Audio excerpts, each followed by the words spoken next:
أعمالنا من يهده الله فلا مضل له ومن يضلل فلا هادي له.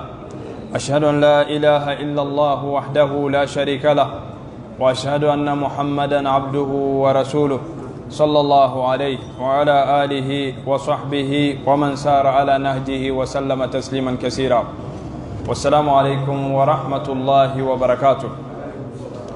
اللهم إني أبرأ من الثقة إلا بك ومن الأمل إلا فيك ومن التسليم إلا لك ومن التفويض إلا إليك ومن التوكل إلا عليك ومن الطلب إلا منك ومن الصبر إلا في طاعتك ومن الذل إلا في بابك ومن الرجاء إلا في يديك الكريمتين ومن الرهبة والخوف إلا بجلالك العظيم يا أرحم الراحمين. إكادو تنوب الله سبحانه وتعالى أمبا تنو كاولي نموندو كدمنيني كافي كيافا ديلي كافي كسيغي أما أكا يافان جنمومو كاكاندا نيني كافي أكان كاندا كتنغنيني كافي أكان كيشي أن يركون تورو موانانا بارا جوغو إكادو ناي مامين كاندا أتيكلا مادي كاندا رالا كاننا وكاندا ناي ماما فلي كاندا تشوكوتي أتيكلا مانا على كان كيشي أوفلي ناشيامو نافارا كوني على مامين فلي على تيما أفلي تنكوي أي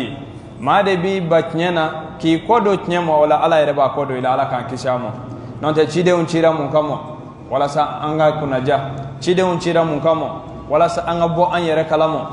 chide unchira mun kamo kambo dibila katana ye norola be shereya kafo bato fem foite tnyere la ni ala kelente na ija bato na ija to yale de fama yere ale de ni bato kaka imana tanu chogo la ayebe ka doni de foite se ka se adana bale dan yerete atanonina ala ka famu nyumandamo me sheria ka fo muhammadu ya ka jonye aka chidendo abe ala fe kateme beka ala ba fe kateme bela jeleka khairul anbiya maqama wa ahsanuhum kalama labinatu tamami miskul khitam sallallahu alayhi wa ala alihi wa sahbihi wa sallama tasliman kaseera alebe ala fe kateme beka ala ba fe kateme beka akanute dumunike akanute dungli daye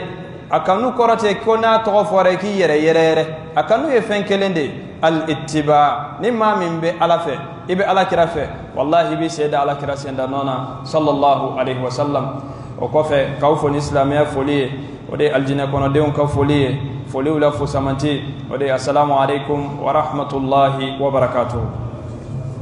Alhamdulillah anga walanda nununa كتاب من ناطق المنظار في بيان كثير من الأخطاء الشائعة فيلم نمبي أنغا بطولا نموبو تروكا نوبا أمريكا فوكو سبابا دوكا سورا سبابا ته أمريكا كما أولودكا كتابو تيجي أكا كتابو دامنه ندسكونا سيدي فيلي بارا منمبي كولولا أيو نيفواني أمبي جمعين كونا حالسا أمبي سالي دي كونا وبا يراكا فوسالي جويروكا بو كوسوبي بي أيا دامنه جمعينا أكو وضع اليد اليمنى على اليسرى ورفعها إلى النحر كاكين انتقد نومان تقيكا كاكورتا كنفويا يرولا ما تامنبوك ويفلي باراي أفراد كاكدا ديسيلا ودوب أكورتا كنفو كان هذا خلاف السنة ويكا السنة فونيونويا إبا صورة نيكوكو بك ودلا نيكو نانا إكا سيجي أدومبا نومو إبا كما دوي إبا صورة سبابته ibe kuma doye iba soro kuma were nana ka joshi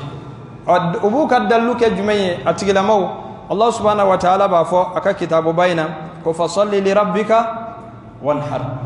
daw bu ka dalluke ni ubi hadisa lakali hadisa mi nabeta seme sayyidina ali radhiyallahu anhu o senjani kelaw wolomani kelaw minum ba nyenyini ka kunguna nyenyembo nyona uluko hadisan ye daifu ye sunna fonyo yalido ala ka famu nyumandamo o halni na nashya nasoro katigla ma ba bara doni ba ba ka yelila ina fa nabena ni hadisa daifu nashyata ka ba bara akana na ke mawnyena akana islam jama kulu lafli ala ka famu nyumandamo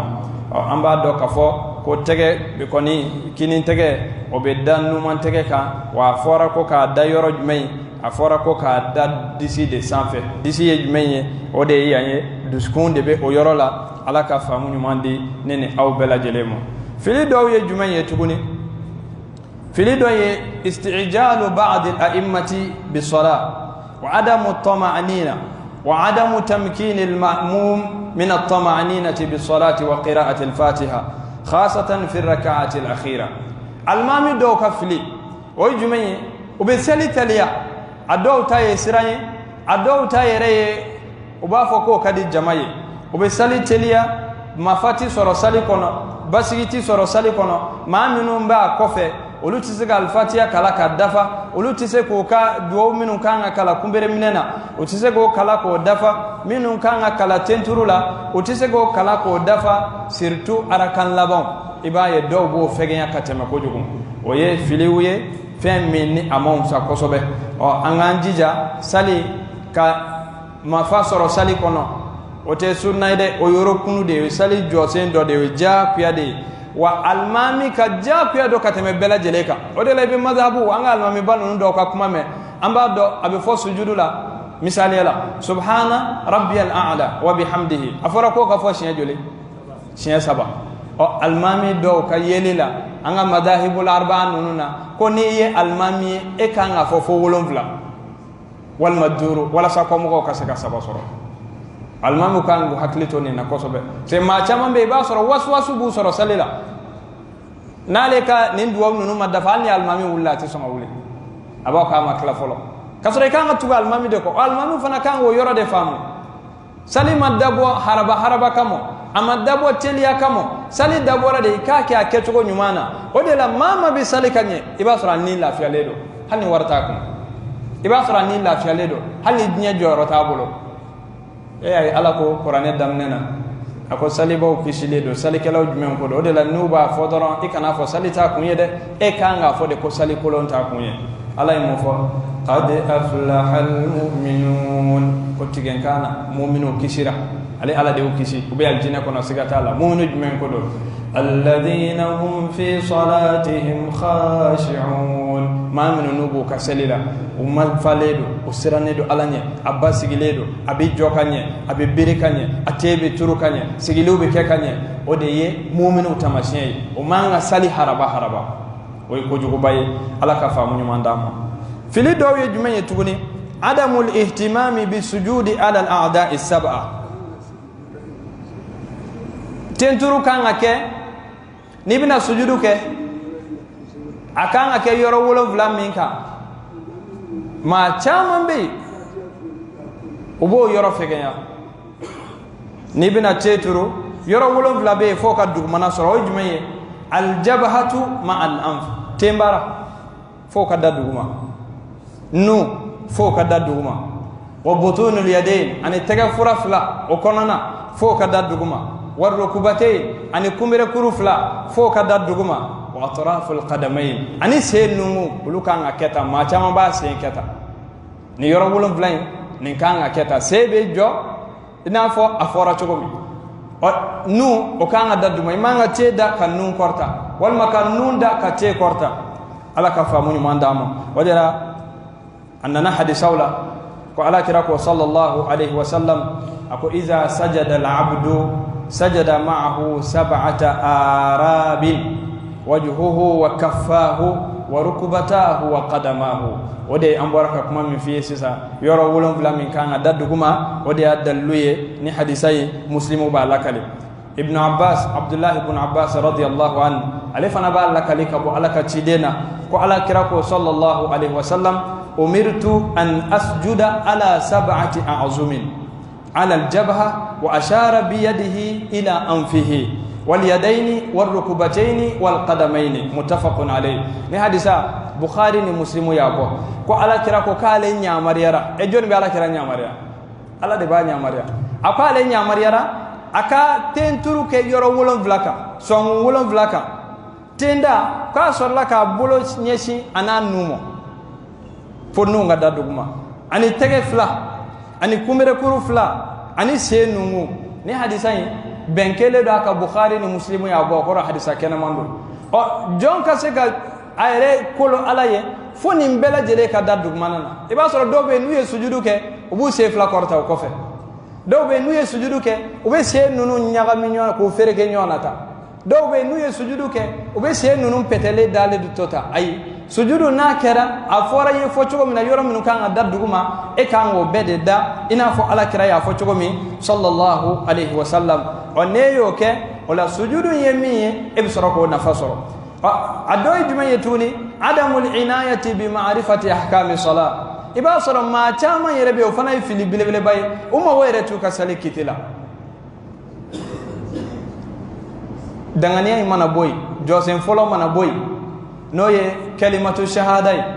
o fla de bloni do nyona ni ko ashhadu an la ilaha illallah jaku ashhadu anna muhammadar rasulullah bitukala ne ko ke dalido ala ko bato fen foite nyana ni ala kelente o kora ke dalido ala fana imanga tuguma siko ni ala kirate sallallahu alaihi wasallam no bora do jumay bina sali ka salijo o yoro kiti kan nyanyi ni ka don ko sobeda o kalambali ade be ma chaman sen o de be ka manga wuli o de la mo be kule chamon o de la nyon sama sama be nonte kele ko tewu kele te foite e choro baye ay ala mo go foito la e musoro baye ay ala mo go foito la kuma membe ka fo daluba la wa la nyini yodi e ma ni wati no se ran fla wati la sisa na soro ka kun famu ne do ko sobe yoro manga ko te kala ibna ye mauludu ko kuma bi chaya ko sobe ne samosa abinya fo mawe akorote ko ambene bali jaku ya de ke ka mauludu ke ko am klebo de fe na hija e to da ko mauludu afoite sama nga kuma ye jumenye e kontena fo kima kiti meda yali ala kira ya kewa abada na make sahaba ya kewa ay umake tabiina ya kewa ay matula min ya ke joni adam ne al ubaydiyun ulu ye joni ulu de mowi minu be ala kira muso neli ulu de mowi minu be wole ko rafidaw ulu pere de adam ne ubora maroko jamana na kata egypt jamana na akera sanme kira talen ko sanke menani ويصر قرون المفضلة يا ربنا بس على كركو أكو خير القرون قرني كو سكلي ولا هيرما سان كم ولا هيرما سان كم من يغنتي نيكونو كو يالله محمد بنا سان كم ميمو على كرا ينينا ما يك سان كم من كونو سان كم دي يغنا ما كدو كلوكا نيمانا كورو او واتي مودي كادي على كتم بكا أكو ثم الذين يلونهم أو كوفي سان كم من بداوكا ثم الذين يلونهم وكوفي سان كم من مداو فنكا وكورو سان كم فلاكا فر على كراكا سان كم كا سان كم سبا او اما كان يسيكونو نيمبي باني دا كيرا ايكو توي ni nana ko mi ni yoro di kuma fo ya doro jamala nunu ko de bite ni ko ni e bidaya wal man bita doro ati bina ni yogore kuma do de na mana fiye ke rebi ka kuma mi goro mina ko bidaya ba fiye ko monturu bi tegala bidaya walma yeni keta na fori ko bida ala ka hinayla famusa dine ko de kodo non tan ni ya jato fe ko ro chorban be bida de parce que lugu dala kira klelaw afori de ko dine kono mustalahu de do abi fode ala kira de ko fa inna kulla muhdathatin bid'a ko kura be dine kono o bida ye non de ka so jolente o e wo ma ay to korole o ka ambe ninde la islamia korole ifa ko buguso kono muneti to kono be bi sheytaji kono bi ifa ma halifa al wotoro mara be daga bana katkatu kono bi muneti to korole ona idalu fori to rafamu oy ko betoy nan tara lahara na fara ko ay na ujo grupu minu e mawludu ke ani minu ma mawludu ke ala kira bujo grupu jmena sallallahu alaihi wasallam ama mawludu ke anu nana ni subhatu ye ko kira ye mawlu fete ba ko dalu ge jumaye ka men deno denesu amba fo go kan no ko be munayti fana den denesu denejo be kalo kono denejo be sango no munayto su ere masmolo ere sun folo ala kira yo su ka ala wala nyuma do koro ala kira be ka ala wala nyuma do ayere soroli la awo anga somo abuka wala nyuma do ni jume su o ma su yi ala kira wasa ala wala nyuma do na o te wasa wa e jone feni muso kata nyaga minyona fe kata wajuni ka do yere fana buyara ko occasion do ko kala kira ka sira fo ebe jonne ga samu mebe mo occasion soro ni nite islame ko ni kan ala kira ka kuma de fo wati beladele juma khutba da boro de kamo wajuli men me ke misilla da bolo bal wati be e kan yi kadima yasigi kala kira ka kuma funya na sallallahu alaihi wasallam anta saka chenga hake damo odela donna na nyini nga ko nebe fega selika yali mbe seli ka hake jumaina ka seli kla takla ki ka ko awa ni ye do faraka de o de kan ako nga seli be ki ka ko ra jumaye mbe duwo minu nge kle kono nga o klanche be ki ka wa ako o kan nga ni ye do faraka ko so be de o de kan ako wa nga seli be ki ka ko oho sisa isira izan tukfa hammuka wa yughfaru zambuka sisa de alabi wasai ka hami be bi no ga wa junumu bi yafa seli ala kira ka wati bela jele ma tilka ke islamai ni ta ala kira fe ma shi ta ala kira bonya do ka ala bo ala ya fo yoro ma bi dan yidi wa ala kira sirana fen ya benana ke akwa kanan temen danga ina fo nasara wiye maryama de tema danka chogomi hadisa werewla ayi kanto akode ko aw minum fleni ko abina tugu ma do ko sibiri nuye sibiri tabi sibiri taw no fe nuye nongon tabi nongon taw no fe anana kaba ko kuma do fo ako walaw dakhalu juhra dabbin la dakhaltumu ko wallahi men kale hal nu nana do koro wo kono koro wo yoro ye wo kaba ko mayde kal nu nana do koro wo kono aw islameo aba fo kabeta du no fe ayo fo do mi sahaba o yani nga ko al yahud wan nasara e kam yahudiya ni nasara de mo addimi ko jugo ako famanhum nulu te jonu ko do ne de laga fa ko jato ma were la nulu te wa tellement ti fe angula de o bi abe chugodi nasara we keleke ko be isaka mauludu ke ab islamo tabe chugodi iba bi chesira lere kira kanu bebe jmebo ko e mauludu e wa ko taka tura kuma ko tabaddalat al mafahim kul shitemina de o de ba ka bi yele mala kul shibe mina emi wo kebe tuala kira ka sunna ko de e de be tuhuma sisa ke te kira fe ko fi ka boka donge ko de ba yira kebe ala kira fe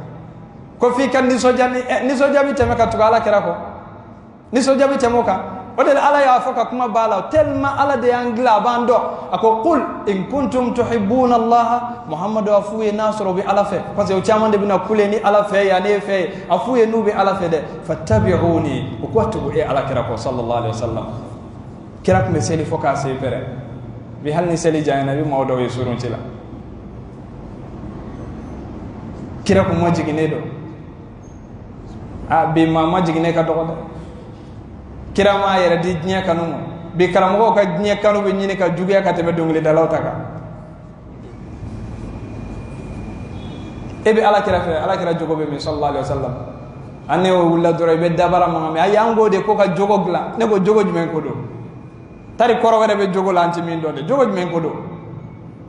ala kira ka jogo nyuma ko ni e na soro ko ni bi ko fo e ni ma ti kelew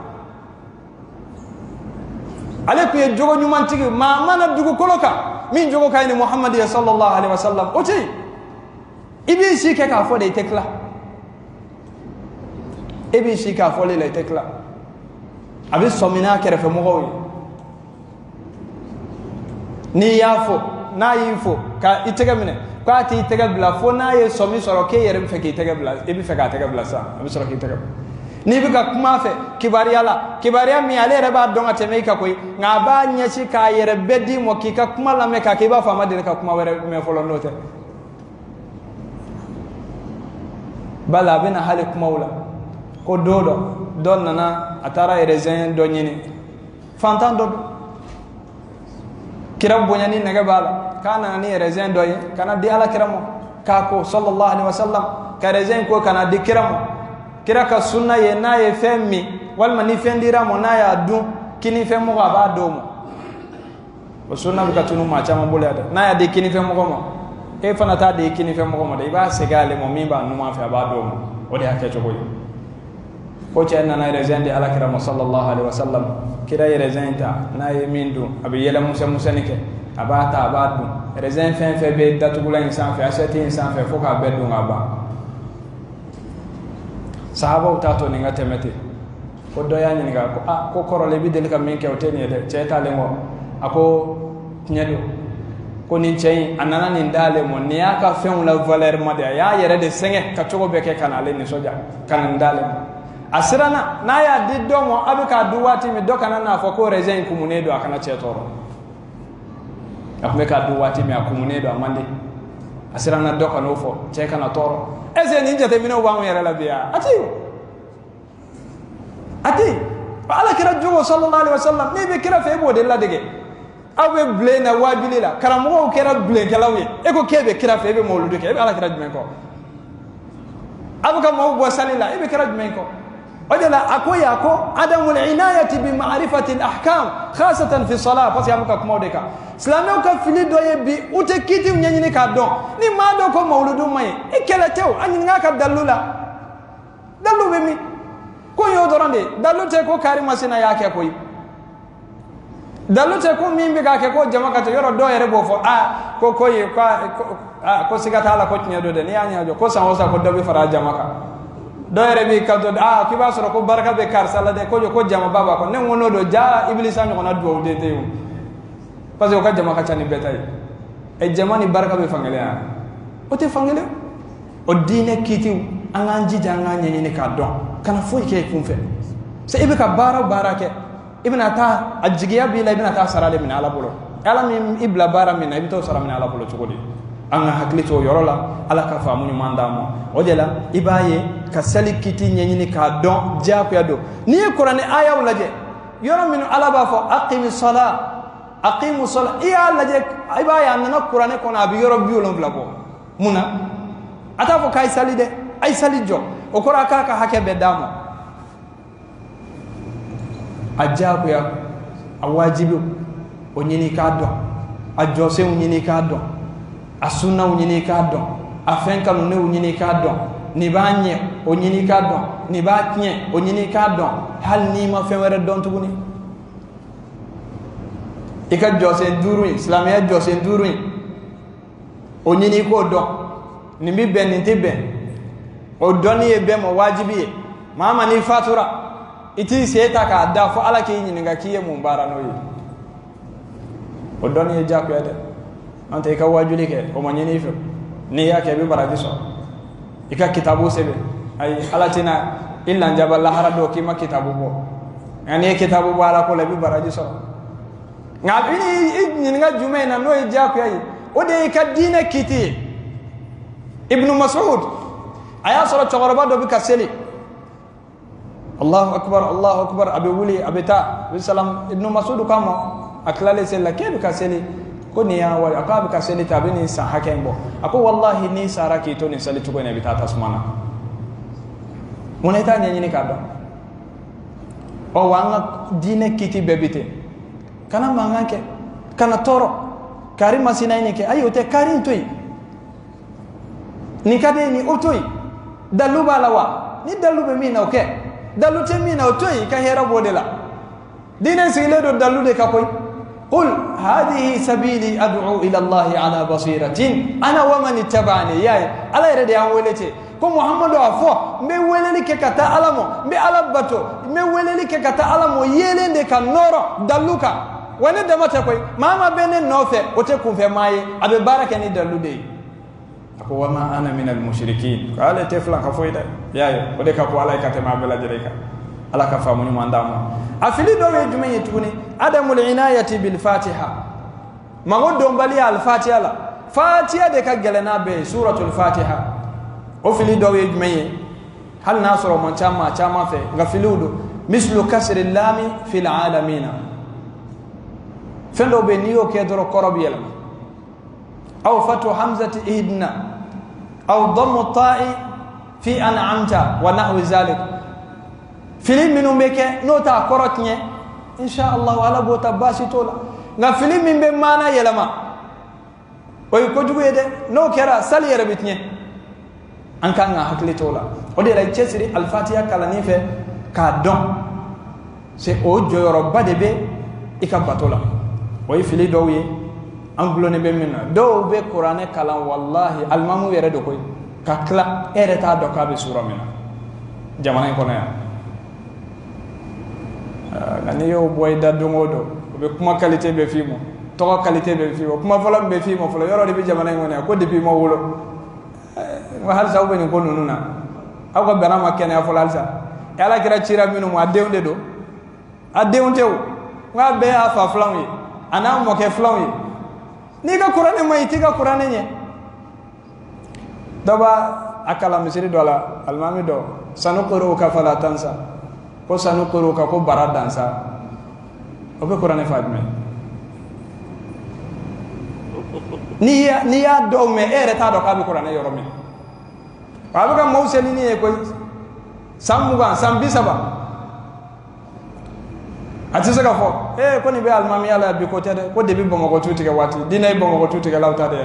dinay bongo ko tuti ke ko de islam ya ko fora ya kana tana yoro wala sa ay kiti nyenyi ni aka do kuma yode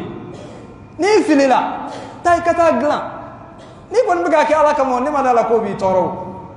o ye fili do ye ala ka famu nyumandam ado ijmenye tuguni farqatul asabi wa dhalika min makruhati salati al manhiyu anha katege kogobo salila do be no sigile do be sigile labana iba be tege kogobo o ye fen minu ni ambalile do kabo omo ahadisa o jumaye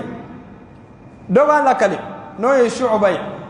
akale silla ibnu abbas karafe abdullah ibn abbas kodo aya tege kogobo ko seli bana watimi ko abdullah ibn abbas ko mo ko la ummalak lima tafqa asabi'aka fi salat akum ni ko mo ko bati bulo arabu ka kuma do danganinte me akunye ki jalaki ka duwa ku ye muna ibn ke ki to salila wani hadisai dhaifu do nga ibn kana jumenye ibn aye kuma wero be minum ba bali anga hakli to ala ado jumenye tuguni halisa تشبيك الأصابع في الصلاة وقبلها ودي كتجا ودو نيونكون كتجا ودو نيونكون وفنانا كما دو بفولا وحدثه ابن أيك فو ينغبو فنا إسنادولا على كرا صلى الله عليه وسلم أكونا ودولا كلين ياو سلجيتا ثم خرج عامدا إلى الصلاة فلا يشبكن بين يديه فإنه في صلاة رواه أحمد وأبو داود والترمذي وفي إسناد اختلاف وروى الدارمي والحكم وغيرهما عن أبي هريرة مرفوعا إذا توضأ أحدكم في بيته ثم أتى المسجد كان في صلاة حتى يرجع فلا يفعل هكذا وشبك بين أصابعه وظاهر إسناده الصحة اللي باصرني حديث لا فريرة دولار bara be kana bay basoro kuma were be min ba jugoro matindi qala kirako sallallahu alaihi wasallam naw dola kelen yaw seldita abora kaso inna nam misri kono kana keta akoraj may bara bi yoro jinya salyala o de be kafinya na iki yoro jinya la ko ebe salide la halni tika sali e salita inna nam misri la ibe ka salwati kono abe sebe ki be salide la halni sali madam ne fulo wasalla kana abu hurayra ka kuma lakali ayami mine kabo ala kirala sallallahu alaihi wasallam ko ambalele do nina o ibena ay hadisaw ube nyon jugoro matindi ubena nyon sinzi kayira ka fo kan an yoro janyala fili do we jumaye tugune taqdimu imamin li salatin wa huwa laysa bi ahlin li zalika wa fihim man huwa khairun minhu anda maro do de law fana bi se ko mama o de kam ma blanye fe akam ma seli kasoro ma wore ube minu be qur'ana do ngatemaka o fana fili do we على كراي كنت صلى الله عليه وسلم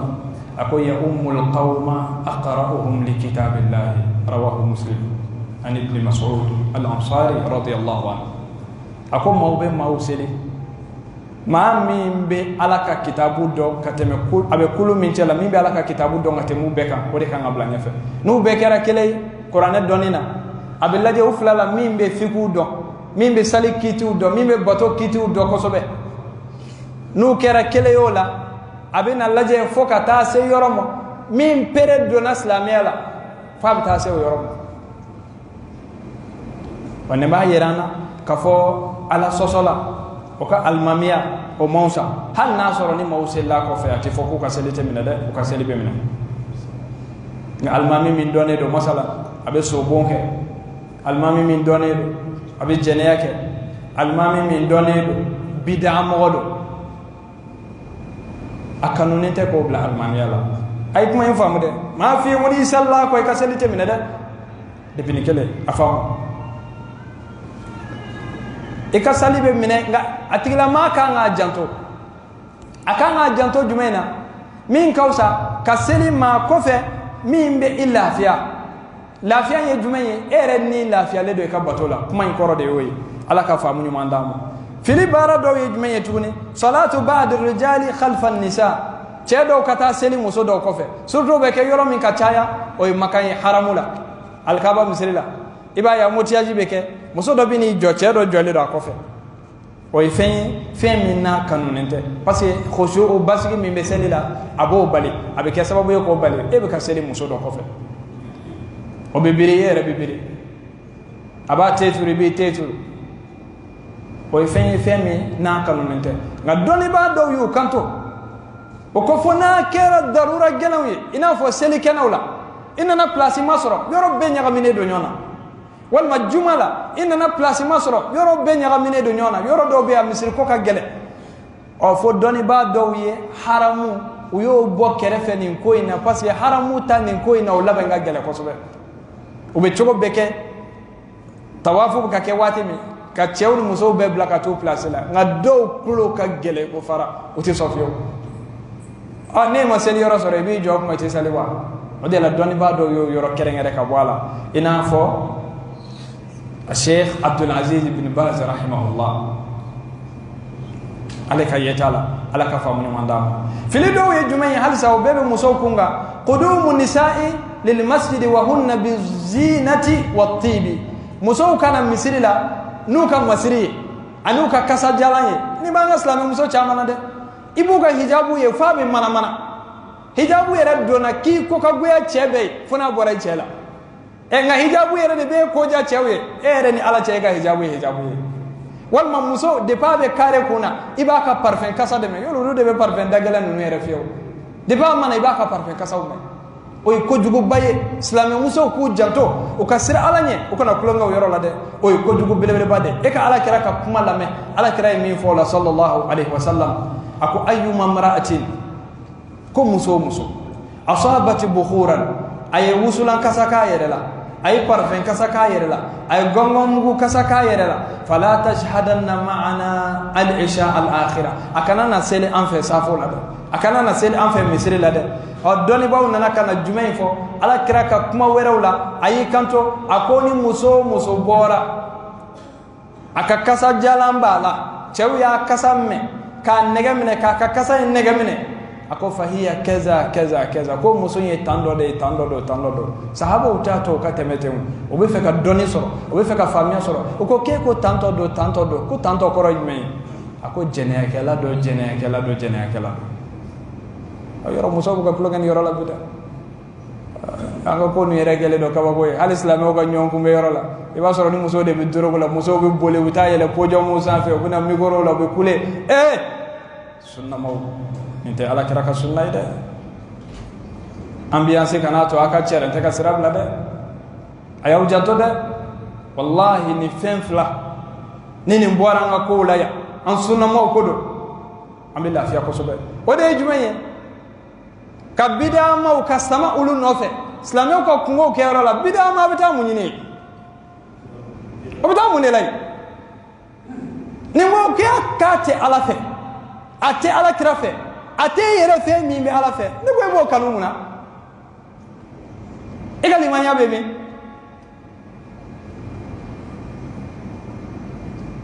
wa ko ninnu kɛra bɛɛ bɛ kɛ jumɛn kama diɲɛ sɔrɔ fitinin ani tɔgɔ ɲiniw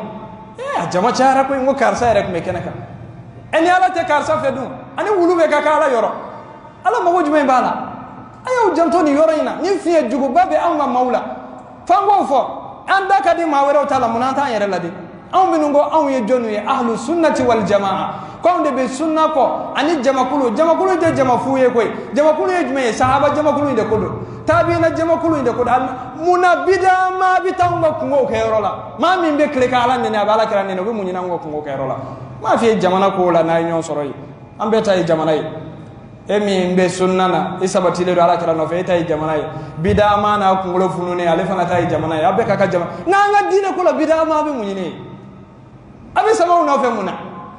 dɔw yɛrɛ ma silamɛw lafu mali kɔnɔ yan ni nin tɛ o n'i y'a mɛn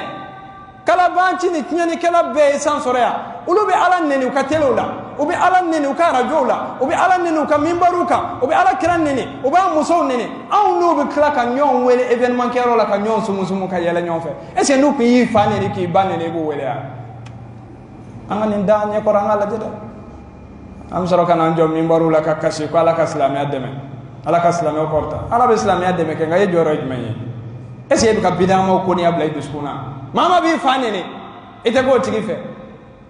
nga nunu be kle ka ala nenu be ala kirani na mu wele jme be do kam ko don de do yoro de am ho saya ko kar say ko don baye de maslaha ayalla je ni ko don baye abe ko don abi fe ka islami o faran hey mo kandali mande kala kira bokoy cedo wallahi imam maliki kam siri kono munambi misalata ni maliki wati be senimi walla dora halni ko mo ki ga ban flak le maliki mo gode we maliki yere tunu maliyo yere la maliki go sunna fe de do wallahi maliki nyinga ka fara ko ala sigira ka sabatira ka la rusika ko yali ko koroj ma sigira koroj me atora bi nyingali ko late bidama do maliki go ko ni nyingali ni bidaye dina kono maliki lamede akwa bi maliki min nofo ako kalande o aya labo misiri kono ni bidama de aya labo ananga na nyaga minyona ango ko be chogode bi an ko ke nyaa bida mawde am kala ka foku e dinet nya o e dinet nya munambu bere o de ala ko la tajidu qauman abaka aya dafa suratul mujadala la tajidu qauman yu'minuna billahi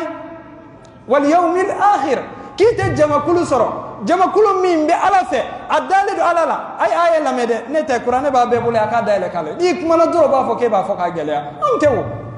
akite ma soro ma minun dalidu ala la udalido saka kununa ay mu fokatu wala yuwaduna man hada Allah wa rasulahu ulu klaka sama ma no fe ma min kati ala fe ati ala kina fe ki to so fe ni ya so ko ni to ko mu'mini de fe eni wati ala fe ati ala kina fe be sama no fe to be ala fe be ala kina fe e be sama no fe to de ama bande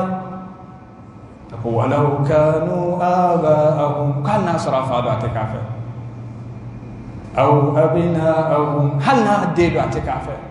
أو إخوانهم هل نقبل موضوع اعتكافه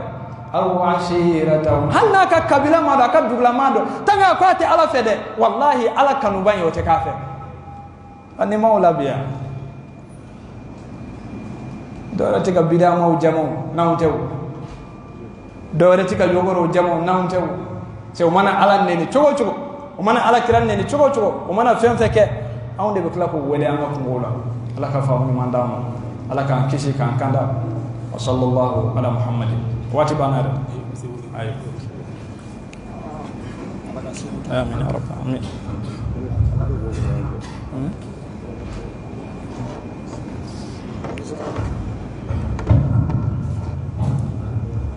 Allahu akbar Allahu akbar Allahu akbar Allah Allahu akbar Allahu akbar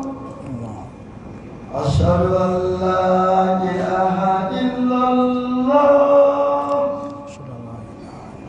Asyhadu an la ilaha illallah Asyhadu anna Muhammadan أشهد أن محمدا رسول الله صلى الله عليه وسلم حي على الصلاة حي على الصلاة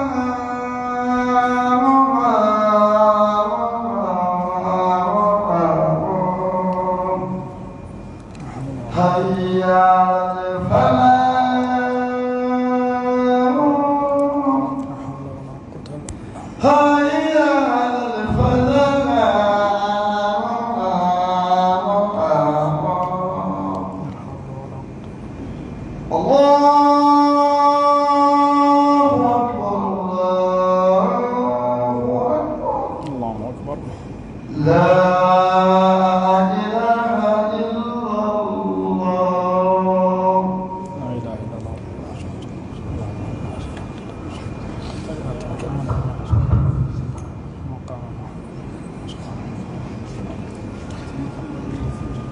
alhamdulillah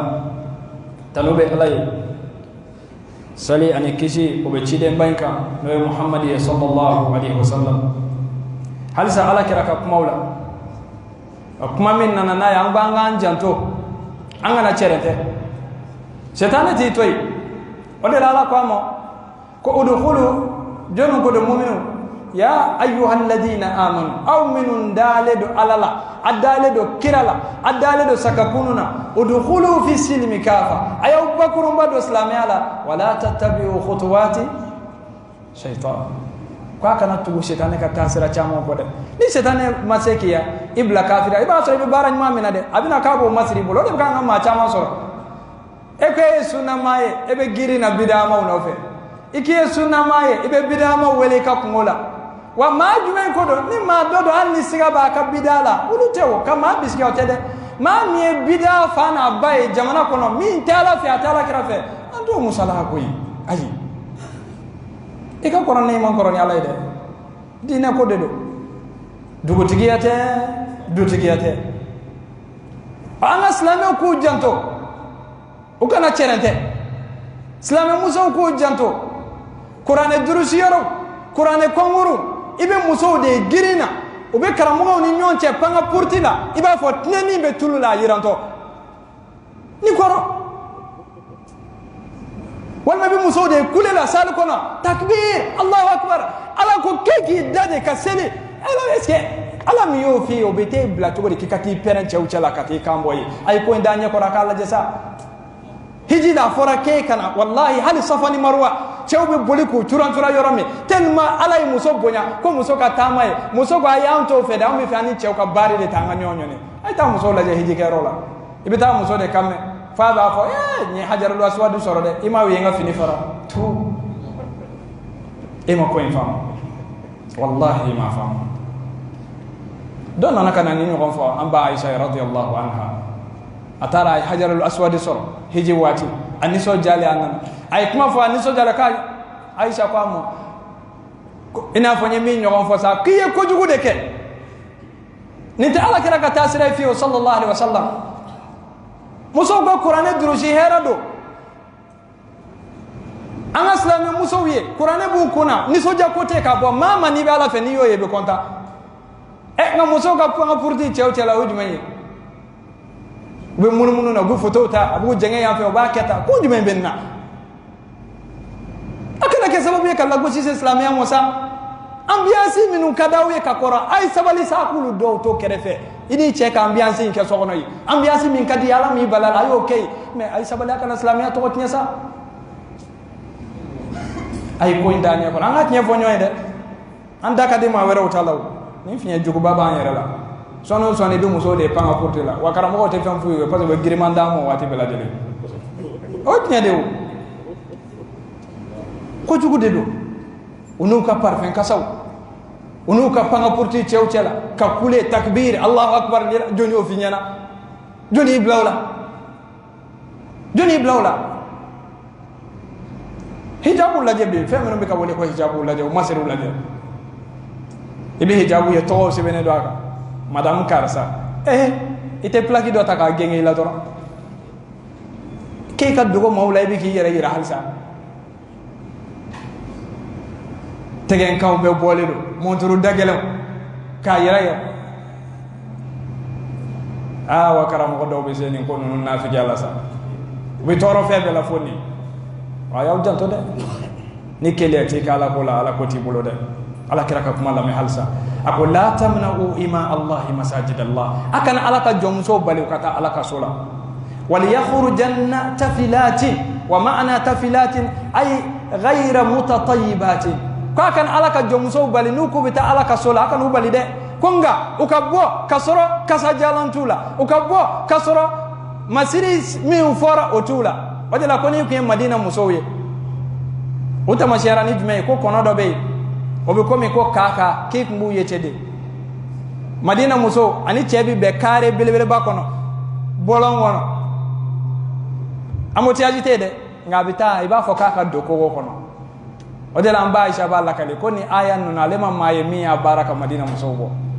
anga muso tajme muso yere te goshi chewla yoro bi to fe o to fede o be gosi cewla yoro mi de o de kadu on e ko jogo bade e ka laje fa bita se yoro la ala kira ko ni kasa jalan ki yere la i borata cewi nega mine ke ye ninde jene akela doni ba ko tange kira yo fo ko ne segira ko ni ma janaba ko ke ne seli min ka sali te mine ni be mi bi an waslam muso bolo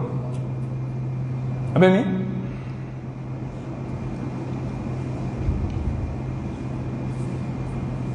angani fonyo ida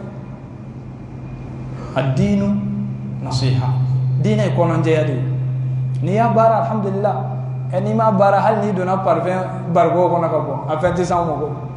kay tina foko ni kama finya na de wa ka doni te ala kira ka sunna ye se o finya de be jamana ngono ya ma do be ka sunna no ola bidama onu be wala ata jo anga do me ha ere teni ga achama ma yera labbi koy afuga topu zikiri nchama tinyini ka doa yere fe ya dungli dala ninu nchama ba yere fe sade sunnat yade alaka hinana alaka famuni mandam alaka sabati o anga do ni mami bi feka ala soro fika to ala kira ko sallallahu alaihi wasallam soro chogote ala ni ala kira tade ala de yachi abi bla fenfela o de ma herai aba fika fenfeke e ka hera bodela aba fika fenfe toy e ka kunanja bo toli de la ika kuna njabo de la e ala kira Allah sallallahu alaihi wasallam domi abafo amba fly Aisha ani Hafsa usigele mbafe afurmu sawdo anube boro dumana sahaba do jenyine sahaba nyere ala kala jarabili de bala koy Abdullah ibn Ummi Maktum anye flan noro minene do ala nyebi fie o te ko duwe ni duskum fie na o de ka jugu akuku faranyongo kai jamu ta kado wakon oyu kanto amo fiento fana we mu ngauna yaro de muso ga kuma yo legi be kuma mi fedora awde hakli bola ngone ne rek mo be mirini na amba ngala ko de la be mirini na tuko de regla mi regla mo ala kira ujabe kuma mi na ko lame ako Abdullah ibn Ummi Maktum alay fiento ako awa amiya wani antuma aw flado aw fiento wa ay tama ka do hijabula koy bene jogode la anga hakli to ala anga do ko ma dum wote ni ko kibe kola ibakuru mbado kana se kele do ka kele to ida wakana ke sababu ye ka kokura do damne komi ni ko jugu do ni ala ma fo ni ma to buna ki kofe o junu mu de bita se mo fuka ta se kiyama do ni e ko nyuma damne e bara do ke bara nyuma do ma to yake akasoro bara fana ni sharia te nyon fo nyon wada ibo baraje soro ni ko jugu do damne ko do dine kono mama bo ko e ko fesa ebe do so o be junumula ka so fema bulu fana ka junumula ona fori mo kala kira ko ta dore kulo dai o de kira kanu yo an be kira kanu de donte an wa kira bonya fe an ga kira kanu fe minu ko ulu ahlus sunna wal jamaa yoro kelo ka mawtu ya fanya rabi ni ka so mo sa fo do yere ba fa ko wa biyo sabotage to de do sunna de do ne ko tariqa do ka wurdi be mi ne ko tasra minun kiriyera ala kira talen ko fe ne ko wa biyo ka wurdi be mi wurdi to bolo nga jumindo sunna de do alaykum bi sunnati ma mo ni nga tasra ko en bebe ni yorala o del ala kira ko man ata'ani dakhala al janna ni ma mi ne muhammadu labato sigata la bidu al janna wa man asani faqad aba hadis adam na ko kullu ummati yadkhuluna al jannata illa man aba man ata'ani dakhala al janna wa man asani faqad aba ko ale man ton bebe du al janna foni mingo konte nyere tenne ma fe nkuna ka go danga ben konte al janna fe sahaba ko wa man ya aba ya rasulullah alaka cide joni fana ba fo kale tenne ma fe jon ba fo kale ti al janna fe ako man ata'ani allahu akbar ya ko ni mami yella bato ka tugungo kan la dege ama fo ko ni mami pangi furtide no de aklela dungli dala wane o de ko man ata'ani ni mami ne muhammadu labato dakhala al janna o tibi do al jinana wa man asani ni mami ba kanyela bato faqad aba tigen kala o tigi afa dala ka te al jinna fe ayatu angatu bala kira ka sunna ko filima njugum ite segi ko de ko jugu akon num bebe tay ba do be ngani yakkan islamia kadi malien ko so be klenga barubo kuraji la ngum so roba do yere nejo anni so jalemba ni kuma fa ka ta lala ya me ka soro ninte ambe maka ankla la waju la ko wallahi ko men kale alala ke kuma na tauhidu minka kale re limania sura yere anni so jale ngana na kuma nyembe mbi fe ko de fie kuraji ani doni te fangile ako wallahi nan segira kata malila ma wera tan wa mauludu ke tuguni nete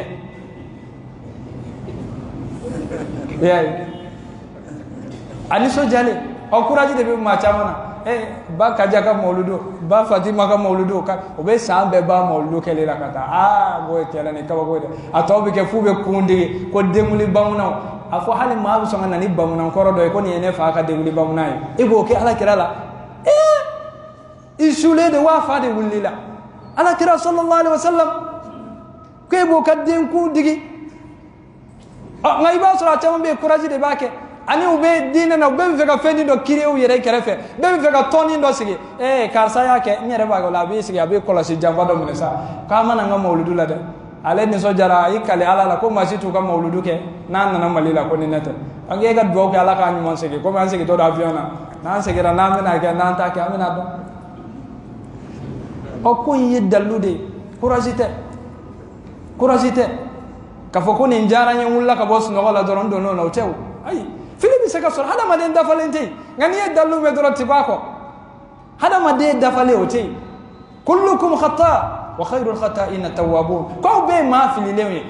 fililew la son hera may joni mami na be tubi kasiga ko ala ka tubi no ganena o bela jele ala kira ka sunna ala ko matarafali no ya anye ala kira tubu nyonya ala yo sabati an nemuna to mi aka sabati an bara ulate ala ka an kisi bid'a kalimo ala ka an kisi bid'a kalimo ala ka an kisi bid'a ma torom ala ka nani bid'a ma jefio mami no be filila ambani ala fa ala ko kanda ala ka kanda no gawi ala ka noro ke uduskuna o hina de bana ala ka la sigi no gawi allahumma arina al haqqa haqqan warzuqna tibaa wa arina al batila batilan warzuqna ijtinaba allahumma ahyina muslimin wa tawaffana muslimin wa alhiqna bis salihin allahumma ihfazna bil islam قائمين واحفظنا بالإسلام قائدين واحفظنا بالإسلام راقدين ولا تشمت بنا عدوا ولا حاسدين وصلى الله على محمد والحمد لله رب العالمين.